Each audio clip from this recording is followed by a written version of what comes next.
안녕하세요. 사연 20분입니다. 구독과 좋아요, 알림 설정은 큰 힘이 됩니다. 사연 시작하겠습니다. 김미정 씨는 올해 65이었습니다. 같은 또래의 할머니들에 비해 유난히 세련되고 지적인 분위기를 풍기는 사람이었지요. 단정하게 잘 손질된 머리, 은은한 진주 귀걸이, 계절에 맞게 차려입은 옷차림. 무엇보다도 그녀는 젊은 시절 엘리트 교육을 받고 지방의 작은 대학에서 오랫동안 학생들을 가르쳤던 전직 교수였습니다. 문학과 역사에 밝았고 세상 소식에도 뒤처지지 않았습니다. 교수님 은퇴하시고 요즘은 어떻게 지내세요? 이웃들이 종종 묻곤 했습니다. 책도 보고 꽃도 가꾸고 아들과 손녀 보러 다니지요. 그녀는 웃으며 답했지만 속으로는 늘 한 가지 걱정을 품고 있었습니다. 그것은 바로 며느리였습니다. 아들 준호는 미정 씨의 자랑이었습니다. 아버지를 닮아 키 크고 단정하며 어머니를 닮아 성실하고 공부를 잘했습니다. 국문학을 전공한 그는 대학원 과정을 마친 뒤 어느 사립대학에서 조교수로 임용됐습니다. 그런 아들이 결혼하겠다고 데려온 여자는 한눈에 봐도 미정 씨와는 다른 세계 사람이었습니다. 어머니, 이 사람입니다. 제 아내가 될 사람. 아들의 옆에 선 여자는 키가 크고 늘씬했으며 세련된 화장과 당당한 태도를 지니고 있었습니다. 자신을 승무원이라고 소개했고 해외를 자주 다닌다 했습니다. 첫 만남에서 그녀는 가볍게 미소 지었지만 대화는 길게 이어지지 않았습니다. 오히려 그녀의 눈빛과 말투에는 묘하게 사람을 내려다보는 기운이 있었습니다. 미정 씨는 속으로 생각했습니다. 아들이 사랑한다니 허락은 해야지. 하지만 과연 우리 집과 잘 어울릴까? 그렇게 결혼은 이루어졌습니다. 며느리는 늘 바쁘게 해외를 다닌다고 했고 집에는 한 달의 절반도 있지 않았습니다. 아이를 낳은 뒤에도 상황은 크게 변하지 않았습니다. 손녀 지우는 하나뿐이라 귀하게 키웠지만 지나치게 귀하게 키운 탓에 버릇이 없었습니다. 어른들 앞에서도 싫어요를 아무렇지 않게 내뱉고 원하는 게 없으면 떼를 쓰기도 했습니다. 그래도 미정 씨는 마음을 다독이며 생각했습니다. 그래, 아이는 아직 어려. 천천히 가르치면 달라질 거야. 그런데 사건은 뜻밖에도 미정 씨의 생일날 시작됐습니다. 올해 생일은 남편과 조용히 보내려 했지만 아들 부부가 찾아오겠다고 했습니다. 아들은 엄마 생일인데 우리가 안 가면 서운하잖아요. 하며 웃었고 미정 씨는 내심 기뻤습니다. 아무리 며느리가 마음에 차지 않아도 가족이 모이는 건 좋은 일이었습니다. 점심 무렵 아들 부부와 손녀가 도착했습니다. 며느리는 명품 브랜드 쇼핑백을 들고 들어섰습니다. 어머니, 생신 축하드려요. 이거 새로 나온 가방이에요. 마음에 드실지 모르겠네요. 말은 그렇게 했지만 그 가방은 미정 씨 취향과는 거리가 멀었습니다. 화려하고 반짝이는 장식, 큼직한 로고. 그래도 미정 씨는 고마움을 표시했습니다. 고맙다. 그래도 이렇게 찾아와 주니 좋네. 거실에서 가족들이 모여 식사를 하고 손녀 지우는 케이크를 보자마자 의자에서 벌떡 일어났습니다. 나 초 꽂을래. 내가 불 끌 거야. 그렇게 소란스럽게 굴었지만 할머니와 할아버지는 웃으며 지켜봤습니다. 식사가 끝나갈 무렵 미정 씨는 지갑에서 5만 원권 지폐 한 장을 꺼냈습니다. 지우야, 이건 할머니가 주는 용돈이야. 잘 간직해. 그런데 아이는 지폐를 받아들더니 고개를 갸웃했습니다. 이거 너무 적은데요? 순간 식탁 분위기가 싸늘해졌습니다. 며느리는 웃으며 아유, 애가 아직 어려서 그래요라고 말했지만 그 말투 속에는 대수롭지 않게 넘기는 기운이 묻어 있었습니다. 그러자 지우가 지폐를 구겨서 느닷없이 할머니 얼굴 앞으로 던졌습니다. 이거 필요 없어요. 그 순간 미정 씨는 참아왔던 감정이 폭발했습니다. 지우야, 이게 무슨 버릇없는 짓이야. 그녀의 목소리는 단호하고 단단했습니다. 어른이 주면 고맙다고 받아야지 왜 이렇게 함부로 하니? 그러자 며느리의 표정이 굳더니 자리에서 벌떡 일어났습니다. 어머니가 뭔데 제 아이에게 호통을 치세요? 뭐라고? 제 아이는 제가 알아서 가르칩니다. 함부로 큰 소리 치지 마세요. 라는 말이 채 끝나기도 전에 며느리는 미정 씨의 머리채를 잡아 거칠게 흔들었습니다. 다시는 우리 지유한테 이런 말 하지 마세요. 남편과 아들이 달려와 말렸지만 며느리는 눈을 부릅뜨고 숨을 거칠게 내쉬었습니다. 아들 준호도 당황한 기색이 역력했지만 어머니를 감싸거나 사과하는 말은 하지 않았습니다. 결국 그들은 그 자리에서 짐을 챙겨 돌아갔습니다. 현관문이 닫히는 소리가 거실에 울렸습니다. 미정 씨는 멍하니 앉아 있었습니다. 오랜 시간 사람을 가르치고 수많은 학생들을 보아왔지만 이렇게까지 무례하고 폭력적인 상황은 처음이었습니다. 그리고 마음속에서 오래전부터 깔려있던 의심이 서서히 피어올랐습니다. 이 현관문이 닫히고 나자 거실에는 이상한 정적이 내려앉았습니다. 남편 박노식 씨가 조심스럽게 미정 씨에게 다가왔습니다. 괜찮아? 너무 놀랐겠어. 하지만 미정 씨는 대답 대신 깊은 숨만 내쉬었습니다. 손녀의 무례함보다 며느리의 거친 손길과 그 순간의 눈빛이 머릿속에 박혀 떠나지 않았습니다. 식탁 위에는 반쯤 먹다 남은 케이크와 식지 않은 음식이 그대로 놓여 있었습니다. 방금 전까지 웃음소리가 오갔던 자리였는데 이제는 전혀 다른 집처럼 느껴졌습니다. 아니, 어떻게 그럴 수가 있어? 내 아들을 사랑한다면서 시댁에 와서 그럴 수 있어? 그리고 준호는 또 뭐야? 어머니가 그렇게 당하는데 말 한마디도 못하고. 남편은 말없이 물을 한 잔 따라 건넸습니다. 흥분하지 말고 조금 진정해. 준호도 갑자기 일이 벌어져서 당황했을 거야. 하지만 그 말이 위로가 되지 않았습니다. 그날 밤 미정 씨는 잠을 이루지 못했습니다. 머릿속에 자꾸만 며느리의 생활이 스쳐갔습니다. 결혼 전부터 승무원이라는 말에 고개를 갸웃했던 순간들이 많았습니다. 한 달에 3-4번씩 장거리 비행을 한다고? 그럼 아이는 누가 돌보지? 예전에도 물어본 적이 있었지만 며느리는 가볍게 웃으며 대답했었습니다. 입주 도우미가 있으니까 걱정 안 하셔도 돼요. 그때는 그냥 현대적인 육아 방식이라고 넘겼지만 이제는 달리 보였습니다. 아이가 이렇게 버릇이 없고 엄마 얼굴보다 도우미 얼굴을 더 오래 본다면 그건 가정교육의 부재가 아닐까. 게다가 며느리는 늘 비싼 명품 가방을 들고 다녔습니다. 옷은 계절마다 바뀌었고 자동차도 최근에 외제차로 바꿨습니다.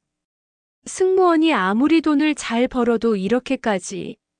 미정 씨는 속으로 의문을 키웠습니다. 다음 날 아침 아들 준호에게서 연락이 왔습니다.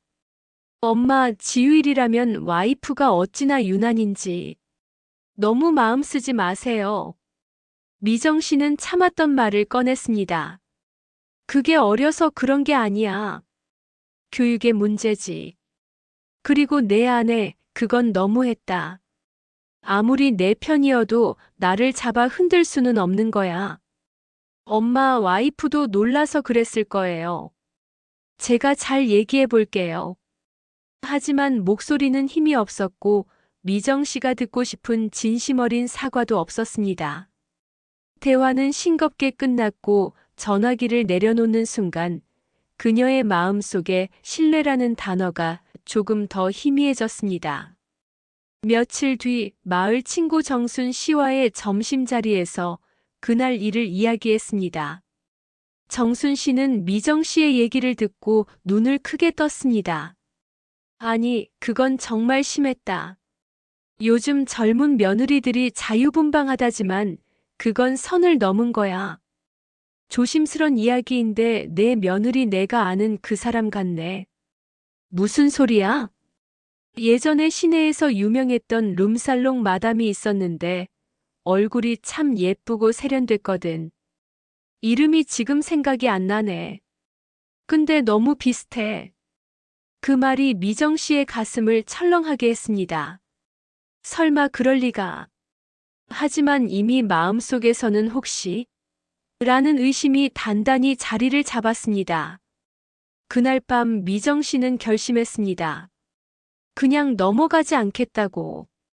그동안은 아들을 위해, 손녀를 위해, 그리고 체면을 위해 참고 넘긴 일들이 많았습니다. 하지만 이번엔 달랐습니다. 며느리의 손이 자신의 마리채를 거칠게 흔들던 그 순간 무언가가 완전히 끊어진 느낌이었습니다. 그녀는 과거 교수 시절의 꼼꼼함과 집요함을 다시 꺼내 들었습니다. 사람을 가르치는 것과 진실을 파헤치는 건 똑같아. 자료를 모으고 검증하고 결론을 내리면 돼. 책상 위에 수첩을 펼쳤습니다. 며느리의 스케줄, 해외 비행 날짜, 아이를 맡긴 기간, 사용한 명품 브랜드, 최근 차를 바꾼 시기. 하나씩 차근차근 적어 나갔습니다. 그리고 마음속으로 다짐했습니다. 이번엔 내가 끝까지 파헤칠 거야. 내 아들을 지키기 위해서. 여자는 뭔가 숨기고 있다. 그날 이후 김미정 씨의 하루는 완전히 달라졌습니다. 아침에 눈을 뜨면 가장 먼저 머릿속에 떠오르는 건 며느리의 얼굴이었습니다. 예쁘고 세련됐지만 그 속에 무엇이 숨어 있는지 알 수 없는 얼굴. 그리고 어제까지 승무원이라고 믿어왔던 직업. 승무원이라면 항공사의 기록이 있겠지. 미정 씨는 오랜만에 노트북을 켰습니다. 전직 교수였던 그녀는 인터넷과 각종 정보 검색에 능숙했습니다. 먼저 국내 주요 항공사의 승무원 채용 명단, 행사 사진, 보도 자료를 뒤졌습니다. 하지만 어디에도 며느리의 이름은 없었습니다. 이름을 바꿨나? 그 가능성까지 생각했지만 나올 리가 없었습니다. 승무원 경력이 있다면 동료 사진이나 기념 사진에 한 번쯤은 등장해야 했습니다. 그러나 아무리 찾아도 흔적은 보이지 않았습니다. 며칠 뒤 미정 씨는 아들에게 전화를 걸었습니다. 준호야, 내 아내는 어느 항공사야? 왜요? 그냥 궁금해서 물어보는 거야. 이름이 뭐지? 아시아 트래블 항공이요. 엄마, 왜 그런 걸 물으세요? 아니, TV에서 봤는데 내 아내가 거기 행사 사진에 있나 해서. 아들은 별 의심 없이 대답했지만 미정 씨는 그 대답이 오히려 마음을 무겁게 했습니다. 아시아 트래블 항공은 소규모 국제선만 운항하는 항공사였는데 해당 기간의 승무원 명단을 확인해 본 결과 그 이름은 없었습니다. 그날 오후 미정 씨는 오랜 지인인 박 교수에게 전화를 걸었습니다. 그는 예전 대학 동료이자 항공사 VIP 마케팅 자문을 한 적 있는 사람이었습니다. 박 교수, 내가 좀 이상한 부탁 하나 해도 될까? 무슨 부탁인데? 아시아 트래블 항공 승무원 명단을 확인할 수 있어. 우리 며느리 이름이 거기 있는지 좀 봐줬으면 해. 박 교수는 잠시 망설이다가 뭔지는 모르겠지만 알았어. 며칠만 시간 줘. 하고 전화를 끊었습니다. 그 사이 미정 씨는 또 다른 방법으로 며느리의 생활을 살피기 시작했습니다. 며느리가 SNS를 공개 계정으로 운영한다는 걸 예전부터 알고 있었습니다. 겉으로 보기엔 여행 사진, 고급 레스토랑, 해외 명품 쇼핑 인증이 대부분이었지만 사진 속 장소와 날짜를 유심히 살펴보니 이상한 점이 눈에 띄었습니다.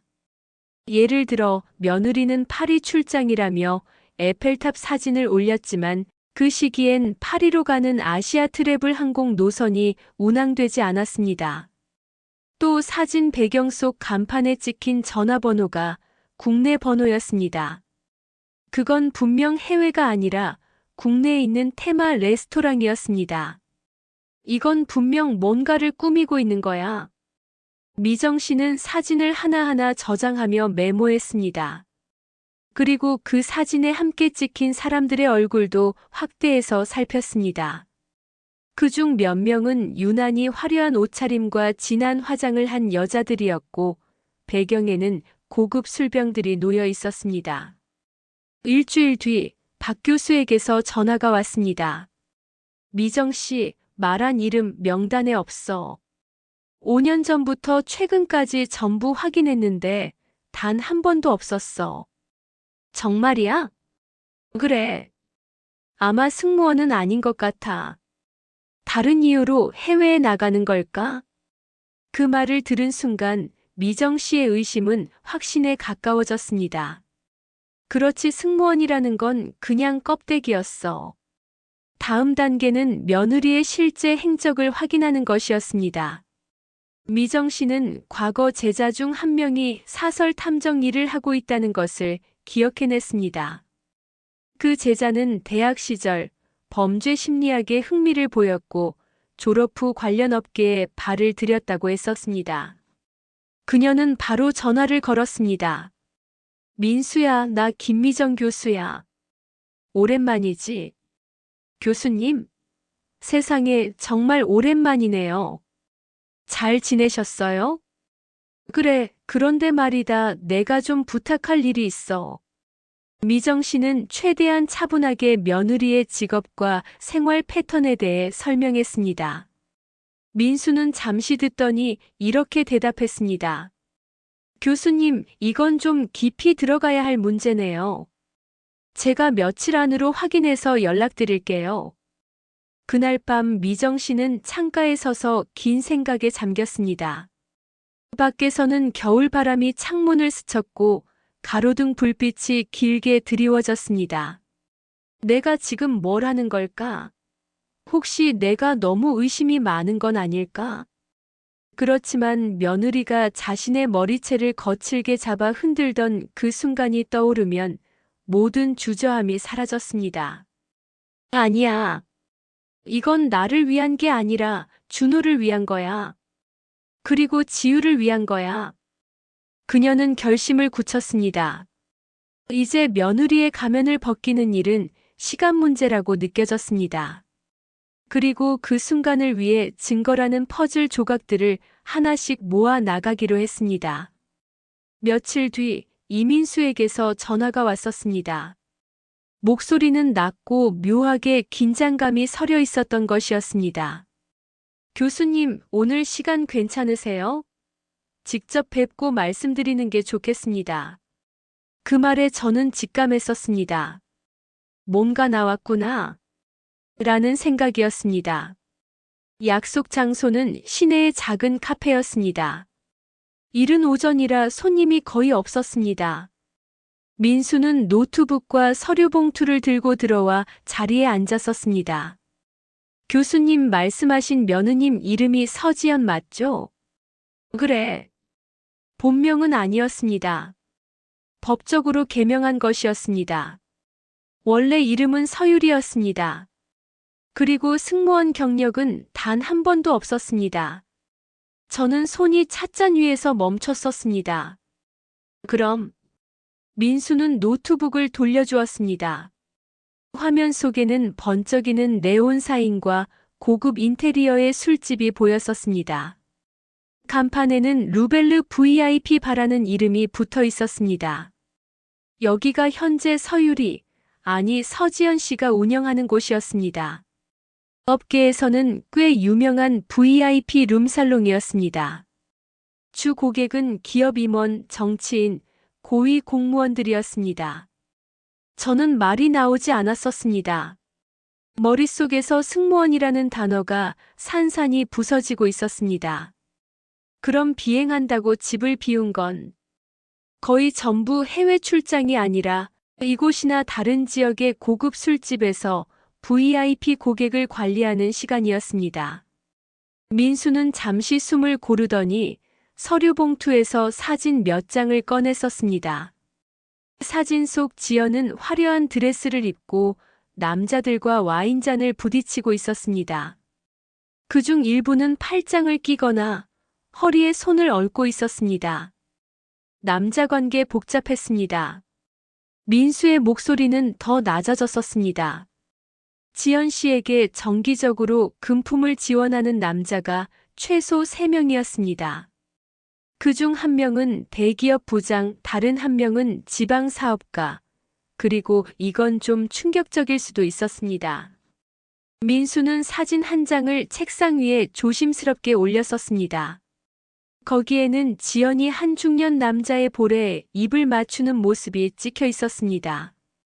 이 사람 시청에서 꽤 이름 있는 고위 공무원이었습니다. 저는 차가운 한기가 목덜미를 타고 내려오는 것을 느꼈었습니다. 이걸 준호는 전혀 모른다고? 아마 모를 것이었습니다. 지연 씨는 철저하게 이중 생활을 하고 있었거든요. 집에서는 승무원인 척, 밖에서는 VIP 마담으로. 민수는 USB 하나를 꺼내서 건넸었습니다. 여기에 지난 3개월간의 활동 사진, CCTV 캡처, 금융거래 기록이 모두 들어 있습니다. 특히 남자들로부터 받은 송금 내역도 있습니다. 승무원 월급과는 비교도 안 되는 금액이었습니다. 집으로 돌아오는 길, 저는 손가방을 꼭 쥐고 있었습니다. 가방 속 USB가 묵직하게 느껴졌었습니다.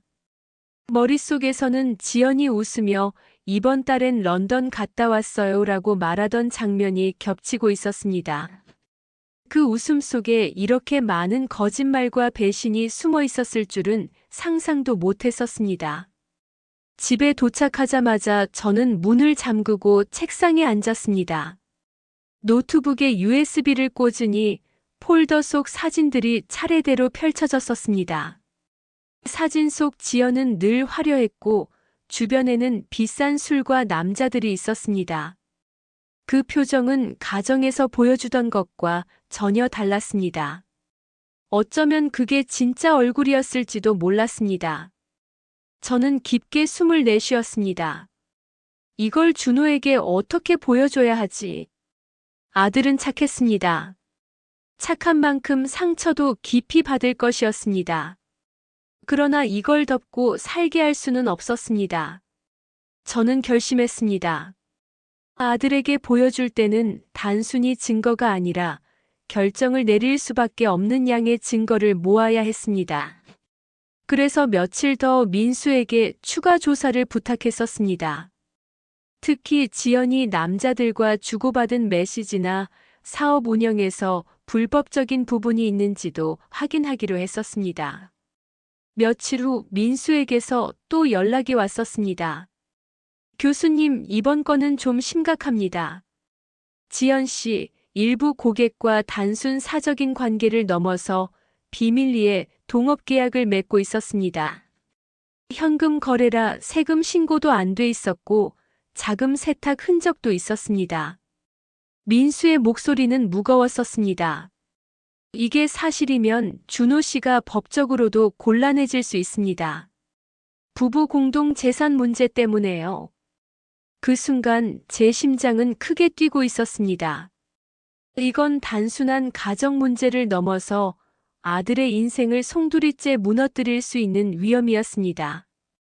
그날 밤 저는 단 한숨도 자지 못했습니다. 머릿속에선 한 장의 그림이 완성되고 있었습니다. 아들과 손녀를 지키기 위해선 지연의 가면을 완전히 벗겨야 했습니다. 그리고 그 순간이 오면 절대 물러서지 않으리라 다짐하고 있었습니다. 그날 저는 아침부터 마음을 다잡고 있었습니다. 민수가 주고 간 USB 속 자료들을 수십 번은 들여다보았던 것이었습니다. 사진, 금융 거래 내역, CCTV 캡처 모든 것이 명백했습니다. 문제는 어떻게 이 카드를 꺼낼 것인가였습니다. 저는 결심했습니다. 지연을 불러야 했습니다. 준호가 없는 자리에서 단둘이 마주 앉아야 했습니다. 그녀의 눈을 보고 직접 묻고 반응을 확인해야 했습니다. 점심 무렵 저는 전화를 걸었었습니다. 지연아, 이번 주말에 잠깐 보자. 얘기할 게 있어. 전화 너머에서 잠시 침묵이 흘렀었습니다. 무슨 얘긴데요? 가족 일이야. 준호한테는 말하지 말고 너 혼자 나와. 그녀는 잠시 머뭇거리더니 알았어요. 라고 대답했었습니다. 약속 장소는 번화가 외곽에 있는 한정식 집이었습니다. 오래된 가옥을 개조한 곳이라 문을 닫으면 외부 소음이 거의 들리지 않았습니다. 지연은 평소처럼 세련된 옷차림이었지만 표정 어딘가에 경계심이 서려 있었던 것이었습니다. 무슨 일이신데 이렇게 따로 보자고 하셨어요? 그녀가 자리에 앉자마자 묻는 말이었습니다. 저는 찻잔을 천천히 들어올리며 대답했었습니다. 내가 디닌다는 항공사 말이야. 지연의 눈이 순간적으로 흔들렸었습니다. 그게 왜요? 내가 좀 알아봤어. 내 이름, 내 항공사 어디에도 내 기록이 없더라. 그녀는 웃으며 말했었습니다. 어머님, 그거 제가 VIP 전세기 전담이라서 기록에 안 남는 경우도 많아요. 저는 미소를 지으며 USB를 꺼냈었습니다. 그렇구나. 그런데 이건 뭘까? 노트북을 켜고 지연이 술집에서 남자들과 함께 있는 사진들을 보여주었습니다. 그 순간 그녀의 얼굴이 굳어졌었습니다. 이거 누가 찍은 거예요? 그건 중요하지 않아. 중요한 건 내가 승무원이 아니라는 거지. 지연은 억지로 웃으며 말했었습니다. 어머님, 이건 오해예요. 그냥 지인들 모임이고. 모임? 매번 다른 남자 그리고 거액이 오가는 모임? 저는 거래 내역과 CCTV 자료를 하나씩 보여주었습니다. 그녀는 처음엔 부인했지만 점점 말이 짧아지고 눈동자가 이리저리 흔들렸었습니다. 마침내 그녀는 목소리를 낮췄었습니다. 어머님, 이걸로 절 협박하실 건가요? 그 말에 저는 차갑게 대답했었습니다. 협박이 아니야. 난 준호를 지키려고 하는 거야. 지킨다고요? 가족을 찢어놓고. 가족? 내가 한 건 가정을 속이고 파괴한 거야. 지연은 한숨을 쉬며 의자에 몸을 기댔었습니다. 어머님, 세상은 그렇게 단순하지 않아요. 돈이 있어야 힘이 있어야 사는 거예요. 저는 그걸 아는 사람이에요. 그 말투는 뻔뻔했고 동시에 서늘했었습니다. 저는 마지막으로 사진 한 장을 꺼냈었습니다. 그건 그녀가 고위 공무원과 볼에 입을 맞추는 사진이었습니다. 그녀의 표정은 순간적으로 날카로워졌었습니다. 그 사진 어디서 난 거죠? 말했잖아. 나는 너보다 오래 살았고 넓게 살았어. 숨을 곳은 없어. 그녀는 잠시 침묵하더니 자리에서 벌떡 일어났었습니다. 이건 준호 씨가 알 필요 없는 일이에요. 어머님, 저랑 거래하시죠. 그 말에 저는 고개를 저었었습니다. 거래? 난 흥정하러 온 게 아니야. 너는 끝났어. 그날 저녁 지연은 분명히 불안해하고 있었습니다. 그녀가 돌아간 뒤 저는 민수에게 전화를 걸어 이렇게 말했었습니다. 민수야, 준비해.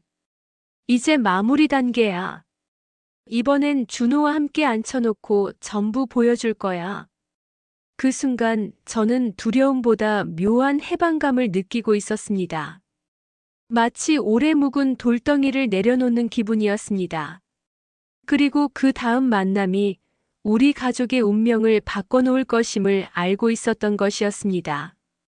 그날 오후 저는 아들과 며느리를 집으로 불렀습니다. 마음속 깊이 무거운 짐을 짊어진 채 숨겨진 진실을 드러내야만 하는 날이 온 것을 알았던 것입니다. 오랜 시간 모아온 증거들과 눈앞에 펼쳐질 가족의 운명을 생각하며 한 발도 물러설 수 없다는 결연한 마음을 다졌습니다. 집 거실에는 차분한 공기가 흘렀습니다. 준호와 지연은 마주 앉아 있었고 저는 침착하게 USB를 테이블 위에 올렸습니다. 준호야, 오늘은 내가 숨겨온 진실에 대해 이야기하려 한다. 저의 말에 두 사람은 순간 긴장한 기색을 감추지 못했습니다. 준호가 조심스럽게 입을 열었습니다. 엄마, 무슨 일이세요? 갑자기 이렇게 불러서. 말이 많을 필요 없다. 저는 단호하게 말했습니다. 이 안에 내 아내의 모든 비밀이 담겨 있다. USB를 노트북에 꽂아 자료를 펼쳤습니다. 사진 속에는 화려한 옷을 입고 고급 술집에서 남자들과 어울리는 지연의 모습이 여러 장 담겨 있었습니다. 사진들 속 남자들은 단순한 손님이 아니라 기업 임원, 지방 사업가, 심지어 고위 공무원까지 포함되어 있었습니다. 이게 대체 뭐야, 엄마? 준호의 얼굴은 점점 창백해졌고 지연은 순간 얼굴이 굳어졌습니다. 그녀는 억지로 웃음을 지으며 말했습니다. 이거 다 오해예요. 그냥 지인들과의 모임일 뿐이에요. 저는 냉소를 지으며 대답했습니다. 모임? 너는 그 모임에서 엄청난 돈을 받으며 VIP 마담 노릇을 하고 있었지. 금융 거래 내역을 보여주자 지연의 손이 떨리기 시작했습니다. 이걸 어떻게 알았어요? 너처럼 숨기는 자는 결국 흔적을 남기게 돼 있다. 저는 한 장 한 장 그녀가 숨기려 한 흔적들을 꺼내 보이며 말했습니다. 이건 단순한 가정 불화가 아니다. 너는 우리 가족을 속이고 배신했다. 그녀는 한숨을 내쉬며 목소리를 낮추었습니다. 세상은 그렇게 단순하지 않아요. 나는 가족을 위해서 그랬어요. 돈이 있어야 살 수 있잖아요. 내가 벌인 일 때문에 우리 가족이 무너질 뻔했다. 그리고 그 아이가 얼마나 상처받았는지 알기나 하냐? 저의 목소리는 분노로 떨렸고 눈가에는 눈물이 맺혔습니다. 준호가 힘겹게 말을 이었습니다. 엄마, 우리 가족을 위해서 조금만 참아주세요. 참아? 너희는 아무것도 몰랐고 내 눈앞에서 거짓을 꾸며왔다. 저는 단호하게 말했습니다. 그 순간 집안은 감정이 폭발할 듯한 긴장감으로 가득 찼습니다. 서로의 눈빛은 칼날처럼 날카로웠고 대화는 점점 소리 높여 싸우는 말다툼으로 변했습니다. 왜 나만 욕해? 나도 최선을 다했어. 내 최선은 가정을 파괴하는 것이었어. 내가 뭘 안다고 그래? 내가 우리 가족을 지킨다고 생각하니? 웃기지 마. 준호와 지연의 다투는 소리가 마음을 후벼 팠습니다. 저는 그 모습을 보며 안타까움과 분노가 뒤섞인 감정을 억눌렀습니다. 이제는 끝내야 한다. 저는 침착하게 선언했습니다. 지연아, 내가 선택해야 한다. 진심으로 가족을 지킬 것인지 아니면 모든 걸 포기할 것인지. 지연은 잠시 침묵했습니다. 그리고 눈물을 흘리며 말했습니다. 내가 잘못했어요. 하지만 이건 나 혼자만의 문제가 아니었어요. 세상이 날 이렇게 만들었어요. 그녀의 말은 진심처럼 들렸지만 동시에 책임을 회피하는 듯한 냄새도 났습니다. 준호는 어머니와 아내 사이에서 고뇌했습니다. 엄마, 아내가 다시 시작할 기회를 줘요. 우리 가족을 위해서. 저는 고개를 저었습니다. 기회는 이미 충분히 주었다. 하지만 더는 속지 않겠다. 그날 밤 집안에는 무거운 침묵이 흘렀습니다. 서로에 대한 상처와 실망이 깊어졌고 앞으로의 길은 더욱 험난해 보였습니다. 그러나 저는 확신했습니다. 진실을 마주한 지금이야말로 우리가 다시 시작할 수 있는 유일한 기회라는 것을. 며칠이 지나 집안 분위기는 여전히 무거웠습니다. 아들과 며느리 사이에 깊은 균열이 생겼고 저 또한 마음 한편이 무거웠습니다. 하지만 이제는 모두가 모여 진심을 터놓고 이야기해야 할 때라고 생각했습니다. 준호야, 지연아, 오늘은 우리 솔직하게 이야기해보자. 제가 말했습니다. 두 사람은 긴장한 얼굴로 서로를 바라보다가 조용히 고개를 숙였습니다. 이제는 서로의 마음을 열어야 앞으로 나아갈 수 있을 거야. 준호가 입을 열었습니다. 어머니, 저도 많이 생각해봤습니다. 아내가 그런 행동을 했다는 걸 몰랐던 게 너무 안타깝고 죄송합니다. 지연은 눈물을 글썽이며 말했습니다. 어머님, 저도 잘못했습니다. 솔직히 너무 힘든 시간들이었어요. 가족을 위해 애썼지만 잘못된 선택을 한 것 같아요. 저는 고개를 끄덕이며 말했습니다. 잘못을 인정하는 게 쉽지 않다는 걸 나도 알아. 하지만 그게 회복의 첫걸음이야. 준호가 망설이다 말했습니다. 저는 이혼하기로 결심했습니다. 그 말에 지연은 울음을 터뜨렸습니다. 준호 씨, 우리 아직 가족 아니야? 제발 다시 생각해줘. 하지만 준호는 흔들리지 않고 말했습니다. 가족이라면 진실이 먼저라고 생각해요. 우리 아이를 위해서라도 정직한 길을 가야 합니다. 저는 조용히 두 사람을 바라보며 말했습니다. 결정이 쉽지 않다는 걸 잘 알고 있어. 하지만 내가 그렇게 결정했다면 나는 내 결정을 존중하고 지지할 거야. 지연은 눈물을 닦으며 고개를 끄덕였습니다. 어머니, 정말 죄송합니다. 그 후 우리 가족은 천천히 서로 마음을 열기 시작했습니다. 준호는 저와 남편에게 앞으로의 계획을 솔직히 말했습니다. 아이와 저를 위해 새 출발하려고 합니다. 지연이와도 원만하게 이혼 절차를 진행할 생각입니다. 저는 진심으로 응원했습니다. 내가 책임감 있게 행동하는 모습 믿는다. 며느리도 변화를 결심했습니다. 어머님, 이번 일을 계기로 새 사람이 되겠습니다. 시간이 지나면서 가족의 상처도 조금씩 아물었습니다. 힘든 시간이었지만 서로를 이해하고 포용하며 이겨냈습니다.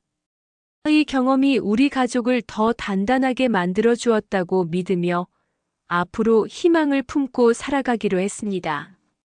이혼 소식이 알려진 후 며느리 지연이는 저희에게 찾아오지 않았습니다. 그녀는 아이와 함께 자신의 생활에 집중했고 외부의 가족의 이야기를 드러내지 않으려 애썼습니다. 어머니, 우리 모두가 이 상황에서 벗어나는 게 최선일지도 몰라요. 지연이 그렇게 말했을 때 저는 마음이 무너지는 듯 했습니다. 준호 역시 감정적으로 힘든 시간을 보냈습니다. 그는 한때 가족을 지키려 애썼지만 이제는 현실 앞에서 무릎을 꿇은 듯 했습니다. 엄마, 죄송해요. 그가 그렇게 말할 때마다 저는 가슴이 찢어졌지만 그를 따뜻하게 안아주었습니다. 괜찮다, 준호야. 우리 모두 실수하며 배우는 거란다. 아이도 혼란스러운 감정 속에 있었습니다. 할머니, 엄마 아빠가 다투는 게 무서워요. 그 말을 들을 때마다 저는 마음이 아려왔고 아이가 혼자 상처받지 않도록 최선을 다했습니다.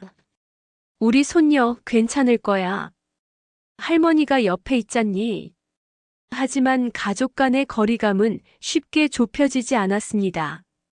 준호는 자신만의 공간에서 조용히 일상을 이어갔고 저희와는 연락을 가끔씩 주고받는 정도였습니다. 며느리 지연은 점점 집에서 멀어졌고 가족 모임도 거의 참석하지 않았습니다. 저는 남편과 함께 준호를 위로하며 마음을 다잡았습니다. 준호야, 우리가 늘 내 편이라는 걸 잊지 말아라. 아이에게도 할머니, 할아버지가 있다는 걸 느끼게 해주고 싶다. 저희는 아이를 위해서라도 가족이 완전히 무너지지 않도록 노력해야 한다고 다짐했습니다. 하지만 실제로는 각자의 자리에서 마음의 상처가 깊어갔습니다. 아들 내외의 갈등이 아이에게 미치는 영향이 가장 걱정스러웠습니다. 아이에게 부모의 다툼이 큰 상처가 될 텐데. 저는 매일 기도하며 아이가 건강하게 자라길 바랐습니다. 준호와 지연 사이에는 자주 감정이 격해졌습니다. 당신 때문에 우리 가족이 이렇게 됐어. 나도 최선을 다했지만 당신이 이해하지 못했잖아요. 두 사람의 갈등은 전화통화나 아이 양육 문제로 번지곤 했습니다. 저와 남편은 이혼 과정이 원만하게 진행되도록 지원하며 아들과 며느리가 서로 상처를 덜 받게 하려고 애썼습니다. 우리가 다툼을 중지할 순 없지만 서로 존중하길 바란다. 그 말을 몇 번이고 전했습니다. 시간이 흘러도 가족의 완전한 회복은 쉽지 않았습니다. 하지만 저희 부부는 포기하지 않고 작은 희망을 품고 기다렸습니다. 사랑과 용서만이 우리를 다시 하나로 묶을 수 있다. 그 믿음 하나로 매일을 견뎠습니다. 이혼이라는 큰 아픔을 겪은 후 준호와 아이는 두 사람만의 새로운 삶을 시작했습니다. 처음에는 막막하고 불안했지만 시간이 흐르면서 가족의 진정한 의미를 다시 깨닫게 되었습니다. 아빠, 우리 가족은 왜 이렇게 됐어요? 어느 날 아이가 조심스럽게 물었습니다. 준호는 잠시 말을 잇지 못하다가 조용히 대답했습니다. 아빠는 너 때문에 강해졌단다. 가족은 때로 어려움을 겪지만 함께 이겨내는 거야. 저와 남편도 준호와 아이를 자주 만나며 가족의 소중함을 다시금 느꼈습니다. 준호야, 힘들겠지만 내가 잘 견뎌줘서 고맙다. 우리 가족은 서로에게 힘이 되어야 한다는 걸 잊지 말자. 우리는 서로를 끌어안으며 다시 시작을 다짐했습니다.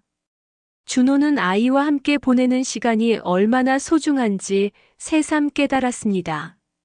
너와 함께하는 시간이 아빠에게는 가장 큰 선물이야. 아이도 밝은 미소로 답했습니다. 아빠, 저도 아빠랑 있을 때가 제일 행복해요. 그러던 중 지연도 조금씩 마음을 열기 시작했습니다. 저도 가족의 소중함을 이제야 알게 됐어요. 아이와 준호가 행복하길 바랍니다. 우리 가족은 서서히 서로를 용서하고 이해하며 다시 가까워지려 노력했습니다. 저는 이 모든 과정을 지켜보며 가족이라는 울타리의 중요성을 다시 한번 마음에 새겼습니다. 가족은 완벽하지 않아도 서로의 상처를 보듬고 함께 성장하는 곳이다. 이 깨달음이 저를 더욱 단단하게 만들어 주었습니다. 아픔 속에서 우리는 서로를 존중하고 이해하며 진심으로 소통하는 법을 배웠습니다. 가족이란 바로 그런 것임을, 결국 사랑이 모든 것을 이긴다는 진리를 깨달았습니다. 우리 가족은 앞으로 어떤 어려움도 함께 이겨낼 거야. 저는 그렇게 다짐하며 앞으로도 가족과 함께하는 매일을 소중히 여기기로 했습니다. 긴 사연 들어주셔서 감사합니다. 댓글로 소감을 남겨주세요.